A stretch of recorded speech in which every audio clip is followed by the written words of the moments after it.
গত 1 নভেম্বর 2014 ইংরেজি তারিখে হেলালুদ্দিন নামে একজন লোক, তার বাড়ি উত্তর পদ্মবিল, পানিসাগর থানার অন্তর্ভুক্ত। সে ধর্মনগর বাজারে ক্ষিতীশচন্দ্র দাস ওনার দোকানে গ্রসারি শপে কিছু জিনিস কেনার জন্য আসে এবং 500 টাকা দেয়। উনি এই নোটটা পরীক্ষা করে প্রাথমিক অবস্থায় সন্দেহ হয় এবং সঙ্গে সঙ্গে আশেপাশের দোকানদার এবং ওনার ছেলে মতিলাল দাস কেউ ডাকেন। ওরা দেখে এই নোটটা জাল বলে সন্দেহ করে এবং সেই অনুযায়ী ধর্মনগর থানাতে খবর দেওয়া হয়। ধর্মনগর থানার পুলিশ বিকেলবেলা অর্থাৎ 6:30টার দিকে ঘটনা, এরপরে আসার পর নোটটা দেখে সন্দেহ হয় এবং সেই অনুযায়ী জাল নোট হিসাবে এটাকে সিজ করে এবং তার পকেট থেকে আরও 5টা নোট উদ্ধার হয়, 500 টাকার নোট।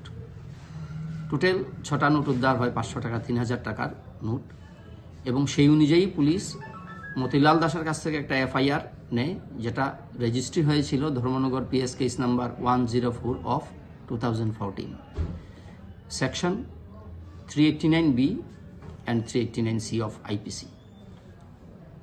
পুলিশ এই কেসে তদন্তের মধ্যে মূল বিষয়টা যেটা ছিল, ফরেন্সিক সায়েন্সে ল্যাবরেটরি যেটা আছে আমাদের আগরতলাতে, FSL ফরেন্সিক সায়েন্স ল্যাবরেটরি, এটাতে পাঠানো হয় এবং এই নোটগুলো জাল হিসাবেই রিপোর্ট আসে।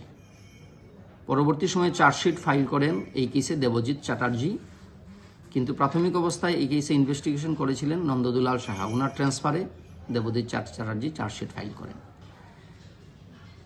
এই কেসটা যখন ট্রায়ালে উঠে ধর্মনগর সেশনস কোর্টে, কেস নম্বর হয় ST টাইপ 1 19 অফ 2020 এবং এই কেসে আমি পাবলিক প্রসিকিউটর হিসেবে টোটাল 7 জন সাক্ষীকে এক্সামিন করা হয় প্রসিকিউশন তরফে এবং আমাদের আর্গুমেন্ট হয় 3 ডিসেম্বর 2024।